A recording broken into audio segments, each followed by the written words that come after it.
Hey, what's up, everybody? BDF44 coming at you with another video. All right, so the Golden State Warriors are up 53-51 at home in Game 6 of the Western Conference semifinals.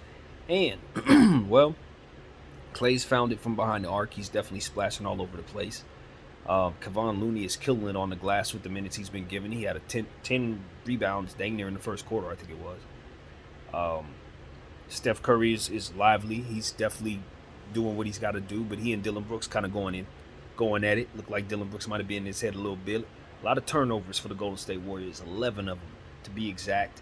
But they're making up for it on the offensive glass. I believe they have 13 offensive rebounds. So I think that kind of balances it out. Dylan Brooks has 4 threes, if I'm not mistaken. He is hot today for a superb change because that ain't happening too often for him these days. But he's a big part of why they are doing good right now, chipping in big time with the scoring. Steven Adams hurt his foot in this game somehow. I don't know how bad, but he definitely limped off. Didn't look like he was doing too good there. The game is one of those games where it's like no lead is safe. You know, you're sitting there and you'll see the Golden State Warriors down by 7, and you're sitting there trying to grasp how they got there. You may be sitting there thinking about it, and then by the time you've come to terms with how this has happened, you look up and the score is flipped, and now the Grizzlies are in that position, and you're trying to figure out how they found themselves in that position. And then when you figure that out, by the time you look up, the score is now tied. So it's like that's how fast leads are disappearing in this game in this first half. High octane, fast pace, lots of movement, lots going on, lots of substitutions. Yeah. The thing about it is this: in the first half, Mike Brown was doing some things that I wasn't really sure about. One was starting Kevon Looney. Loved it. It was a good button he pressed. The other was playing Damian Lee early. Hated it. I don't know why he's out there. He hit a big 3-point shot earlier in the game. That's cool, but he's just not. He's not. No. You got to go in a different direction there. I haven't seen Jonathan Kuminga. That makes absolutely no sense to me. You're going up against the Memphis Grizzlies. They are a young, athletic team that shoot threes and can do a lot defensively on the glass. This is not a Bielitsa game. This is not a Bielitsa series. This is a Jonathan Kuminga series, Mike Brown. What are you doing? These are the type of things I'm talking about. It's like, I know it's Mike Brown. I know it is. Because when Steve Kerr's out there, you see stuff that makes sense.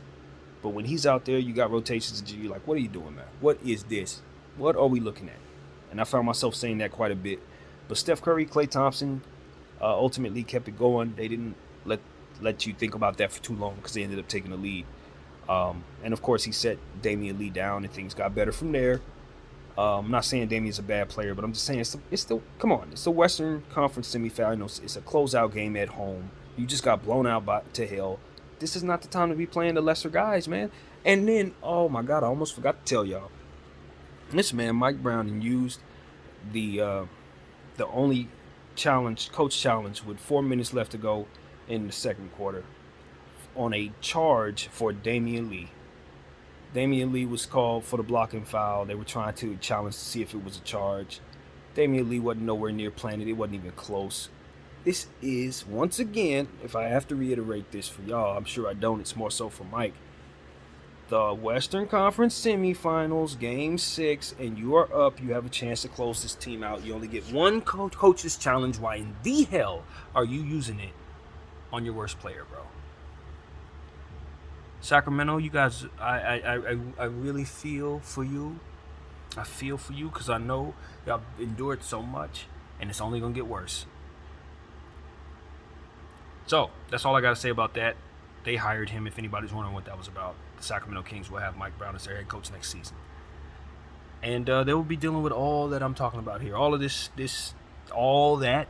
Yeah, they're going to deal with that. And it's going to be tough for the Golden State Warriors to win this game because of it, man. As long as he's doing his stuff, you're going to be at a disadvantage. That's just a fact. But what the Golden State Warriors are doing is matching that by hitting the ball in the hoop. They're shooting their threes and they're making them at a high clip. And ultimately continuing to kill the Grizzlies on the glass. And the Grizzlies are going to have to do a better job on the glass. Especially now that Steven Adams is out. That puts him in a position to where they're going to have to lean on some different guys. Maybe a little Tillman a little more, obviously. they're going to have to get back to what it is they were doing before they inserted him into the series. More Brandon Clark on the glass, of course. That needs to happen. So that's pretty much all I got to say right now. Ain't a whole lot to really talk about just yet other than what has already been said. The turnovers the Golden State Warriors are doing is hurting them real bad. Memphis Grizzlies only have 2 turnovers as a team, so that's very noteworthy. They're taking care of the basketball, but they're going to have to hit the glass. So it's a lot going on there. Hopefully Dylan Brooks can stay on fire.